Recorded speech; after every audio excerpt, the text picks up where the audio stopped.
Hello everyone, welcome to my channel. आज हम इस वीडियो में इनऑर्गेनिक केमिस्ट्री से रिलेटेड एक इम्पॉर्टेंट टॉपिक, एक इम्पॉर्टेंट कॉन्सेप्ट क्वांटम नंबर्स के बारे में डिटेल में डिस्कस करेंगे। डिटेल में समझेंगे कि क्वांटम नंबर्स क्या होते हैं, किस प्रकार से इस पर्टिकुलर कॉन्सेप्ट से क्वेश्चंस पूछे जाते हैं एंड इसका न्यूमेरिकल क्वेश्चंस कैसे बनाते हैं। सो बहुत इंपॉर्टेंट कॉन्सेप्ट है। बीएससी एग्जाम के पर्सपेक्टिव से इस पर्टिकुलर कॉन्सेप्ट से, इस टॉपिक से डायरेक्ट क्वेश्चंस पूछे जाते हैं। सो इस पर्टिकुलर वीडियो में इसका बेसिक कॉन्सेप्ट समझेंगे, इसके क्वेश्चन डिस्कस करेंगे, जिससे बहुत इजीली आपको ये पूरा समझ में आ जाएगा। सो क्वांटम नंबर्स क्या होते हैं, अगर इसको हम बेसिक डिफाइन करना चाहें, so quantum numbers are identification number for an individual electron in an atom which fully describe the positions and energy of an electron in an atom. ठीक है। सो बेसिकली क्वांटम नंबर जो है एक प्रकार के identification number होते हैं किसी भी इंडिविजुअल इलेक्ट्रॉन्स के लिए जो एटम में प्रेजेंस होते हैं, और जो एटम्स, जो इलेक्ट्रॉन्स होते हैं किसी भी एटम्स में, उसके जो है पोजीशंस एंड एनर्जी को जो है ये डिस्क्राइब करता है। ठीक है। सो इसको पूरा बेसिक से समझने के लिए आपको पिछला वीडियो देखना पड़ेगा, जिसमें हमने रदरफोर्ड का एटॉमिक मॉडल एंड बोहर्स का एटॉमिक मॉडल डिटेल में डिस्कस किया है। यहाँ पे ब्रीफ में देख लेते हैं। बेसिकली रदरफोर्ड ने अपना एक्सपेरिमेंट किया, उसके बाद उन्होंने जो मॉडल दिया उसमें बताया कि कोई भी एटम्स है, कोई भी जो एटम है उसके बीचों बीच जो है एक पॉजिटिव चार्ज है। ठीक है, जिसे न्यूक्लियस कहा जाता है। ठीक है, न्यूक्लियस कहा जाता है, और इस न्यूक्लियस के बाहर जो इलेक्ट्रॉन्स होते हैं ऐसे घूमते रहते हैं। उसके बाद फिर बोहर्स ने इसी मॉडल्स को मॉडिफाई किया और उन्होंने बताया कि बीच में न्यूक्लियस होते हैं किसी भी एटम के, और बाहर जो इलेक्ट्रॉन्स होते हैं, ठीक है, वो कहीं भी घूमते नहीं रहते हैं, बल्कि जो एक ऑर्बिट होते हैं, सेल्स होते हैं। बेसिकली न्यूक्लियस के बाहर इस प्रकार के सेल्स ऑर्बिट होते हैं जहां पे इलेक्ट्रॉन्स पाए जाते हैं और इसमें रोटेट करते हैं। ठीक है, ये जो इलेक्ट्रॉन्स होते हैं इन सेल्स में, इन ऑर्बिट में रोटेट करते हैं, ये बताया। तो ये जो इलेक्ट्रॉन हो गया, ठीक है, ये पर्टिकुलर पूरा, ये जो पूरा एटम है उसके जो ये इलेक्ट्रॉन है, ठीक है, इसके जो है, इसके पोजीशंस एंड एनर्जी को जो है, इसके पोजीशंस को, एनर्जी को, न्यूक्लियस से इसकी दूरी को जो है क्वांटम नंबर्स बताता है। तो क्वांटम नंबर्स एक प्रकार का आइडेंटिफिकेशन नंबर है किसी भी इंडिविजुअल इलेक्ट्रॉन के लिए, किसी एटम के इंडिविजुअल इलेक्ट्रॉन्स के लिए। ठीक है, जो पूरी तरीके से इस इलेक्ट्रॉन के पोजीशंस और उसके एनर्जी को जो है डिस्क्राइब करता है। ठीक है, बेसिक यही है क्वांटम नंबर्स। ठीक है, there are 4 quantum numbers whose values are assigned to an electron of an atom on the basis of quantum mechanics and spectroscope. ठीक है, मेनली 4 प्रकार के क्वांटम नंबर्स होते हैं। ठीक है, किससे बेस है ये? क्वांटम मैकेनिक्स एंड स्पेक्ट्रोस्कोप के बेसिस में। ठीक है, तो 4 प्रकार के क्वांटम नंबर्स हैं। प्रिंसिपल क्वांटम नंबर जिसे n से डिनोट किया जाता है, subsidiary or azimuthal quantum number जिसे l से डिनोट किया जाता है, मैग्नेटिक क्वांटम नंबर m से डिनोट करते हैं, स्पिन क्वांटम नंबर जिसे s से डिनोट करते हैं। अब हम एक एक करके डिटेल में समझते हैं। पहला है हमारा प्रिंसिपल क्वांटम नंबर जिसे n से डिनोट किया जाता है। सो ये क्या होता है? This quantum number denote the energy level or the principal shell to which an electron belongs. It is a denoted by n.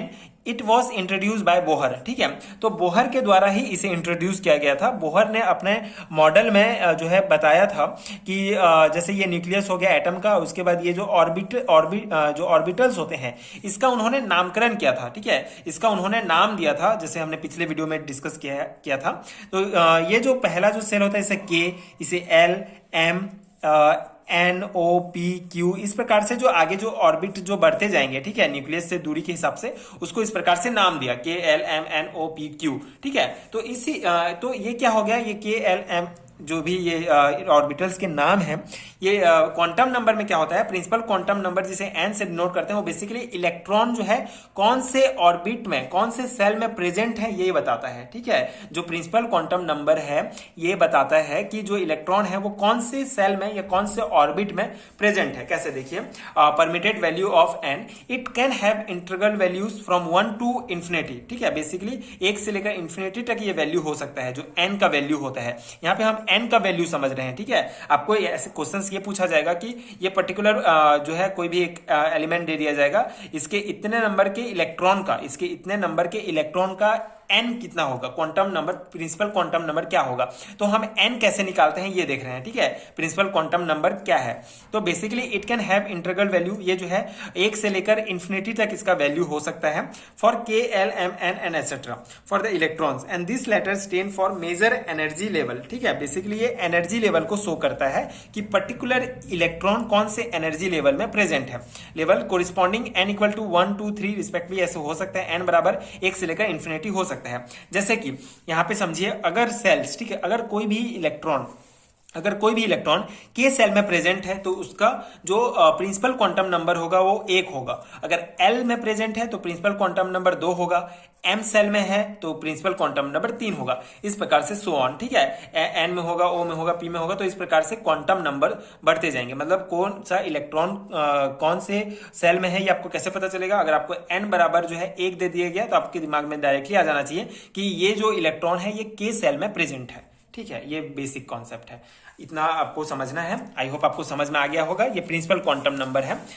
इसके बाद सेकंड है हमारा एजीमुथल क्वांटम नंबर्स, जिसे एल से डिनोट किया जाता है। So this quantum number is also known as angular momentum quantum number or subsidiary quantum numbers, was introduced by Sommerfeld. ठीक है, सो ये इंपॉर्टेंट पॉइंट है। ये जो क्वांटम नंबर है इसे एल से डिनोट किया जाता है और इसे एंगुलर मोमेंटम क्वांटम नंबर भी कहा जाता है एंड सब्सिडियरी क्वांटम नंबर भी कहा जाता है। तो ये नाम आपको ध्यान रखना है, क्योंकि अगर आपको एग्जाम्स में पूछ लिया गया कि एंगुलर मोमेंटम क्वांटम नंबर क्या है तो आपको कॉन्सेप्ट पता भी होगा लेकिन आप नहीं लिख पाएंगे।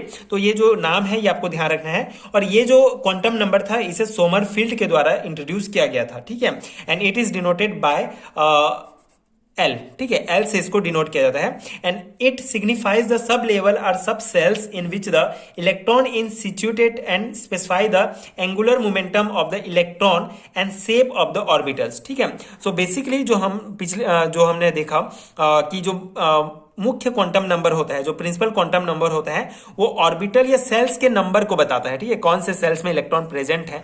और ये जो एजीमुथल क्वांटम नंबर होता है ये सब सेल्स, ठीक है, वो इलेक्ट्रॉन कौन से सब सेल्स में प्रेजेंट है उसको बताता है। ठीक है, यही पॉइंट है। इसके परमिटेड वैल्यू ऑफ एल देखते हैं, जैसे कि the total number of different values of L is equal to N. ठीक है, जो टोटल नंबर होता है एल का वो एन के बराबर होता है। For a given value of N, L can have any value from 0 to n-1। ठीक है, तो ये फॉर्मूला आपको ध्यान रखना है परमिटेड वैल्यू ऑफ एल का ज्ञात करने के लिए, कि जो एल होता है, जो एजीमुथल क्वांटम नंबर होता है, ये जो एन होगा, ठीक है, इसके जितने भी नंबर होंगे सभी को जो अगर हम जोड़ते हैं तो हमारा जो मुख्य क्वांटम नंबर होता है एन के बराबर होता है। और ये फॉर्मूला आपको ध्यान रखना है, 0 टू n-1। एल का मान जो है 0 से लेकर n-1 हो सकता है। n-1 मतलब अगर आपको मुख्य क्वांटम नंबर पता है तो आप इजिली एल निकाल सकते हैं, उसमें सिंपली आपको एक घटा देना है। ठीक है, यही पॉइंट आप ध्यान रखिए कि जैसे कि यहाँ पे एग्जाम्पल देखिए, n बराबर 1 है तो एल बराबर 0 होगा। ठीक है, इस फॉर्मूला में फिट करेंगे n का वैल्यू हमको पता है 1 माइनस 1 बराबर 0। n का मान 2 रख रहे हैं, n 2 है तो l बराबर 0 और 1 2 होगा, 2 मान हो सकता है। और n बराबर 3 है तो 0 1 2 3 वैल्यूज होंगे। ठीक है, तो वही एजीमुथल क्वांटम नंबर सिंपल सा है, आपको ये फॉर्मूला याद रखना है n-1। ठीक है, मुख्य क्वांटम नंबर से एक कम होगा। ठीक है, और ये 0 से एक कम होगा। भाई ये फॉर्मूला 0 टू n-1 ये आपको ध्यान रखना है। ठीक है, तो ये एजीमुथल क्वांटम नंबर एल से डिनोट किया जाता है। थर्ड है हमारा magnetic quantum number. So this quantum number is denoted bye m1 और m। इट डिनोट्स ओरिएंटेशन और distributions of electron cloud in space and explain splitting of spectral line in magnetic field. ठीक है, basically जीमन effect. ठीक है, सो जीमन effect के बारे में हम आगे आने वाले वीडियो में डिटेल में डिस्कस करेंगे। यहाँ पे आपको मैग्नेटिक क्वांटम नंबर समझना है, इसे मेनली जो है m से डिनोट किया जाता है। इसके परमिटेड वैल्यू देखिए, यहाँ पे आपको कॉन्सेप्ट पूरा समझ में आ जाएगा। सो यहाँ पे बेसिकली क्या होता है, for each value of L the magnetic quantum number में assume all integral value from -l to +l including 0, thus giving a total of 2l + 1 values. ठीक है, तो ये बेसिकली जो each value of L the magnetic quantum number में भी assume all integral value. ठीक है, तो यहाँ पे आप देखिए पूरा कॉन्सेप्ट आपको यहाँ पे समझ में आ जाएगा। बेसिकली ये पूरा पॉइंट्स क्या कह रहा है कि मैग्नेटिक क्वांटम नंबर में क्या होता है। सिंपल सा एक कॉन्सेप्ट आप समझ लीजिए, जैसे हम कोई भी एटम है हमारा, तो ये 1s 2s हम ऑर्बिटल बनाते हैं, ये 2p। ठीक है, तो 2p में आपका क्या है, 2p में यहाँ पे कैसे होता है आपको बेसिक तो इतना पता होगा। ठीक है, तो यहाँ पे पहले इलेक्ट्रॉन यहाँ जाएगा, ऐसे जाएगा, फिर यहाँ ऐसे भरेगा। ठीक है, उसके बाद यहाँ भरेगा, ऐसे भरेगा, ऐसे भरेगा, उसके बाद यहाँ, फिर यहाँ, फिर यहाँ, ये तो आपको पता है। ठीक है, तो यहाँ पे क्या होगा, ये वही बताता है, ये जो हमारा ये जो m है मैग्नेटिक क्वांटम नंबर है, ये इनका नंबर बताता है, ठीक है। अगर यहाँ पे पहले भर रहा है तो इस पे कैसे पोजीशंस आएगा, सिंपली सा है, यहाँ पे 0 होता है, यहाँ पे +1 होगा, यहाँ पे -1 होगा। देखिए जैसे अगर n बराबर 1 है तो l बराबर 0 होगा, तो m बराबर भी 0 होगा हमारा। लेकिन जैसे n बराबर 2 होगा तो l बराबर 0 1 हो गया। अब 0 1 हो गया, ठीक है, तो ये क्या हो जाएगा, 0 इधर 1 बढ़ेगा तो इधर 1 माइनस भी हो जाएगा। उसी प्रकार n बराबर 3 है तो l का मान क्या होगा, 0 1 2 हो जाएगा, तो वही 0 1 2, लेकिन इधर भी जो है -1 और ये -2 हो जाएगा। इस प्रकार से अगर n का मान 4 है तो l का 0 1 2 3 3 होगा, ठीक है। तो इस प्रकार से ये होते जाएंगे, ठीक है, मतलब ये वैल्यूज बढ़ते जाएंगे। जैसे 2p के लिए हमारा अगर आप देखें 2p के लिए जो यहाँ पे 2, ठीक है, तो यहाँ पे मुख्य क्वांटम नंबर क्या हो गया, n बराबर 2 हो गया। अब मुख्य क्वांटम नंबर 2 हो गया तो l बराबर 1 हो जाएगा हमारा, l बराबर 1 हो जाएगा, ठीक है। तो m बराबर ये वैल्यू आ जाएगा 1, मतलब 0 +1 और यहाँ पे -1 हो जाएगा, मतलब ये तीनों जो है खंड में इलेक्ट्रॉन्स भरेंगे। तो यहाँ पे 0 +1 -1, तो अगर इलेक्ट्रॉन यहाँ पे आता है तो -1 यहाँ पे, तो 0 यहाँ पे, तो +1, ठीक है। कैसे भरेगा ये क्वेश्चन डिस्कस करेंगे तो और इजीली आपको समझ में आ जाएगा। यहाँ पे आप बस इतना कॉन्सेप्ट ध्यान रखिए कि अगर n बराबर 1 है तो l बराबर 0, तो m बराबर भी 0 होगा, और जैसे जैसे इसका मान बढ़ते जाएगा इस प्रकार से इसके मान जो है बढ़ते जाएंगे, ठीक है। सिंपल सा कॉन्सेप्ट है। आई होप आपको समझ में आ गया होगा। आगे क्वेश्चंस डिस्कस करेंगे तो और क्लियर हो जाएगा। स्पिन क्वांटम नंबर्स s क्या होता है, इसे s से डिनोट किया जाता है। The electrons while revolving around the nucleus also evolves on its axis, ठीक है। Spins on its axis either clockwise direction और एंटी क्लॉकवाइज डायरेक्शन। बहुत सिंपल सा है, बोहर ने बताया, ठीक है। ये न्यूक्लियस है, ये, ठीक है, ये एक ऑर्बिटल है, तो यहाँ पे इलेक्ट्रॉन प्रेजेंट है बोहर के मॉडल के अनुसार। तो ये इलेक्ट्रॉन जो है ऐसे स्थिर नहीं है इस ऑर्बिटल में, ऐसे इस प्रकार से घूम रहे हैं, ठीक है। यहाँ पे तो घूम रहे हैं, लेकिन ये जो इलेक्ट्रॉन्स हैं ये अपने भी जगह में भी घूम रहे हैं, ठीक है, अपने जगह में भी घूम रहे हैं पृथ्वी की तरह। पृथ्वी अपने जगह में भी घूम रही है और जो अक्ष है उसमें भी घूम रही है, उसी प्रकार इलेक्ट्रॉन्स इसमें भी घूमते हैं और अपने भी जगह में भी घूमते हैं। तो अब ये एंटी क्लॉकवाइज घूमते हैं, ये तो या तो क्लॉकवाइज भी घूम सकते हैं या एंटी क्लॉक डायरेक्शन में भी घूम सकते हैं, ठीक है। तो this quantum number denote the direction off spin and denoted by s, ठीक है। तो यही मतलब ये क्लॉकवाइज में घूम रहा है या एंटी क्लॉकवाइज में घूम रहा है, यही डिसाइड करता है स्पिन क्वांटम नंबर, ठीक है। तो परमिटेड वैल्यू ऑफ s क्या होता है, s can have to values like +1/2 which denote the spinning of electron in clockwise direction and -1/2 which denote the spinning of anti-clockwise direction, ठीक है। ये बहुत इंपॉर्टेंट पॉइंट है। बेसिक इतना आपको समझ में आ गया कि ये जो s है स्पिन क्वांटम नंबर, इलेक्ट्रॉन जो है कौन सी दिशा में गति कर रहे हैं, क्लॉकवाइज या एंटी क्लॉकवाइज, उसके बारे में बताता है। सो अगर क्लॉकवाइज डायरेक्शन में ये कर रहे हैं, ठीक है, S can be have values +1/2 denoted spinning clockwise। हाँ, अगर क्लॉकवाइज है तो +1/2 होगा, ठीक है। अगर क्लॉकवाइज घूम रहा है ये इलेक्ट्रॉन तो +1/2 से प्रदर्शित करेंगे, अगर एंटी क्लॉकवाइज घूम रहा है तो इसे -1/2 से प्रदर्शित करेंगे, ठीक है। यही है स्पिन क्वांटम नंबर। इससे रिलेटेड कुछ क्वेश्चंस देख लेते हैं, ठीक है, इंपॉर्टेंट क्वेश्चंस, जिससे पूरा कॉन्सेप्ट आपको क्लियर हो जाएगा किस टाइप के क्वेश्चंस पूछे जाएंगे, ठीक है। बेसिकली आपको इतना तो समझ में आ गया होगा कि क्वांटम नंबर क्या है, ठीक है, बेसिक। उसके बाद प्रिंसिपल क्वांटम नंबर क्या है, जो ऑर्बिटल है उसकी संख्या बताता है, कौन सा ऑर्बिट में प्रेजेंट है इलेक्ट्रॉन। सब्सिडियरी और एजीमुथल क्वांटम नंबर, ठीक है, कौन से सब सेल में प्रेजेंट है electron. And magnetic quantum number क्या होता है, एजीमुथल क्वांटम नंबर से मैग्नेटिक क्वांटम नंबर हम निकालते हैं, जिसमें आपका अगर यहाँ ये है, जैसे यहाँ पे अगर मान लो 0 1 वैल्यू प्राप्त हो तो इधर -1 आप लगा देंगे, ठीक है। स्पिन क्वांटम नंबर मतलब वही +1/2 एंड -1/2, क्लॉकवाइज एंटी क्लॉकवाइज, ठीक है, मतलब कौन से डायरेक्शन में घूम रहा है इलेक्ट्रॉन ये बताता है। तो ये 4 क्वांटम नंबर, इसका बेसिक कॉन्सेप्ट क्लियर हो गया। ये नोट्स मैंने आपको प्रोवाइड किया, इसको अगर आपको थ्योरी टाइप पूछा जाता है तो ये पॉइंट्स आप डिस्कस करेंगे। एंड मेनली तो यहाँ से न्यूमेरिकल टाइप क्वेश्चंस पूछे जाते हैं। तो क्वेश्चंस किस टाइप से पूछे जाएंगे, इंपॉर्टेंट क्वेश्चंस डिस्कस कर लेते हैं इससे। Write down the value of 4 quantum number of following, ठीक है, सिंपल सा है। इस टाइप के क्वेश्चंस पूछे जाएंगे कि 7th इलेक्ट्रॉन ऑफ नाइट्रोजन, ठीक है, जो नाइट्रोजन है उसका 7th इलेक्ट्रॉन का इलेक्ट्रॉनिक मतलब क्वांटम नंबर्स बताना है, ठीक है। तो नाइट्रोजन हैज एटॉमिक नंबर 7, ठीक है, 7 होता है एटॉमिक नंबर नाइट्रोजन का, आपको पता है। Therefore it's electronic configuration is 1s2 2s2 2p6, ठीक है, ये इलेक्ट्रॉनिक कॉन्फ़िगरेशन है। आगे हम डिटेल में डिस्कस करेंगे इसके बारे में भी। Thus its 7th electron will be in 2p-z orbital. 4 quantum numbers of electron present in 2p-z orbitals are n equal to 2, l बराबर 1, m बराबर +1, s बराबर +1/2। अब ये कैसे हुआ देखिए, ये इलेक्ट्रॉनिक कॉन्फ़िगरेशन आपको पता चल गया, मतलब कि इसको आप कैसे डिनोट करेंगे, ये 1s, ये 2s और ये 1 2 3 2p, ठीक है। 2p मतलब px py और ये pz, ठीक है। ये सॉरी ये 1s ये 2s, ठीक है। तो यहाँ पे 2 इलेक्ट्रॉन है आपको पता है, तो ये कैसे भरेगा, ऐसे भर गया।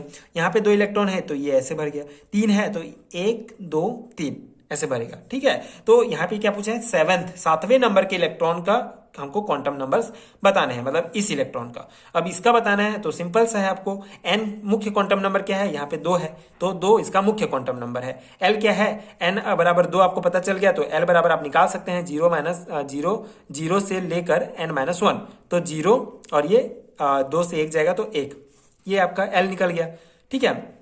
l बराबर आप 1 समझ लीजिए, ठीक है। ये 0 को इसलिए लिखा जाता है ताकि m वाले नंबर को हम इजीली निकाल सकें, ठीक है।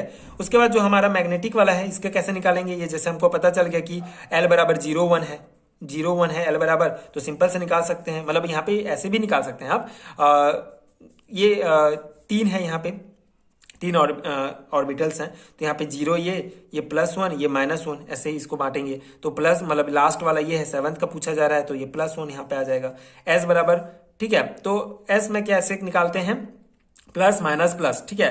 तो ये पहला ये जो है ये +1/2, फिर ये जो है सेकेंड, मतलब ये कौन से डायरेक्शन में है, ठीक है, ये तो ऊपर वाला डायरेक्शन में जा रहा है, यहीं से आप निकाल सकते हैं। ऊपर वाला डायरेक्शन में जा रहा है मतलब +1/2 होगा, अगर नीचे वाला ऐसे डायरेक्शन में जाता तो ये -1/2 हो जाता, ठीक है। ये से आप s निकाल सकते हैं। सेम टाइप से एक क्वेश्चन है 8th इलेक्ट्रॉन ऑफ फ्लोरीन, ठीक है। फ्लोरीन का 8th इलेक्ट्रॉन्स का हमको निकालना है। तो fluorine has atomic number 9 and it electronic configuration is 1s2 2s2 2px2, simple सा, मतलब 2p5 ये समझ लीजिए। So thus 8th electron of fluorine, तो यहाँ पे भी वही यहाँ से कॉन्सेप्ट समझ लेते हैं, 1s 2s एंड 2p5, ठीक है। ये ऐसे है 1s 2s 2p5 समझ लीजिए, ठीक है। ये px py pz इस प्रकार से भी आप इसको बांट सकते हैं। तो यहाँ पे 2 भर जाएगा इलेक्ट्रॉन, यहाँ पे 2 इलेक्ट्रॉन्स आ जाएंगे, यहाँ पे 1 2 3 9 है टोटल, 2 4 5 6 7, ये 8 और ये 9, ठीक है। तो 9वां नंबर का यहाँ पे भरा है, और हमको क्या पूछा है, 8th नंबर का पूछा है। 8th नंबर कौन सा हो गया, ये वाला हो गया, ठीक है। तो इसका पूछा गया है हमको, ठीक है, इसका क्वांटम नंबर निकालने के लिए पूछा गया है, तो सिंपल से निकालेंगे। ये इसका n बराबर यहाँ पे 2 दूसरे वाले ऑर्बिटल में है 2, n 2 हो गया। अब 2 आप n निकाल लिए तो l बराबर 1 हो जाएगा, n-1 बराबर l हो गया। अब 1 निकल गया तो आपका m भी निकल जाएगा, 1 है मतलब ये 0 1 है, तो यहाँ पे -1 आ जाएगा, तो ये -1 है, ठीक है। ये कौन से पोजीशंस में है, -1 में है, तो ये -1 हो गया। अब ये इसका नीचे साइड ऐसे मुंह है, तो वही -1/2, ठीक है। स्पिन क्वांटम नंबर उसका, ठीक है, एंटी क्लॉकवाइज ये आप यहाँ से निकाल सकते हैं। अगर यहाँ पे सिंपल सा है, अगर इस टाइप से है आपका इलेक्ट्रॉनिक आप ये इसमें शो कर रहे हैं, तो इस टाइप से है तो ये आपका +1/2 होगा, और इस टाइप से नीचे है, ठीक है, तो ये -1/2 होगा। सिंपल से ये ट्रिक्स हैं, ये ध्यान रखना है आपको, ये कॉन्सेप्ट है। इस प्रकार से आप जो है किसी भी एटम के, किसी भी इलेक्ट्रॉन का उसके क्वांटम नंबर्स निकाल सकते हैं, उसकी विशेषता बता सकते हैं कि उसकी एनर्जी लेवल क्या है, उसका स्पिन किस प्रकार से इलेक्ट्रॉन का, ठीक है, उसका मैग्नेटिक क्या है, ठीक है। तो ये बेसिक जो है क्वांटम नंबर से रिलेटेड पूरा कॉन्सेप्ट है। आई होप आपको समझ में आ गया होगा, एंड ये नोट्स आपके एग्जाम प्रिपरेशंस के लिए हेल्पफुल रहे होंगे। अगर आपको ये नोट्स इन पीडीएफ फॉर्म में चाहिए तो नीचे आपको डिस्क्रिप्शन बॉक्स में पीडीएफ स्टोर का लिंक मिलेगा, वहां से आप पीडीएफ डाउनलोड कर सकते हैं। बीएससी एंड एमएससी लेवल के सारे हैंड रिटन नोट्स ले सकते हैं, जो डेफिनेटली आपके एग्जाम प्रिपरेशंस के लिए बहुत हेल्पफुल होगा। एंड अगर वीडियो हेल्पफुल है तो आगे की वीडियोस देखने के लिए प्लीज चैनल के साथ जुड़े रहिए, प्लीज सपोर्ट कीजिए, like and subscribe to my channel, and thank you so much for watching.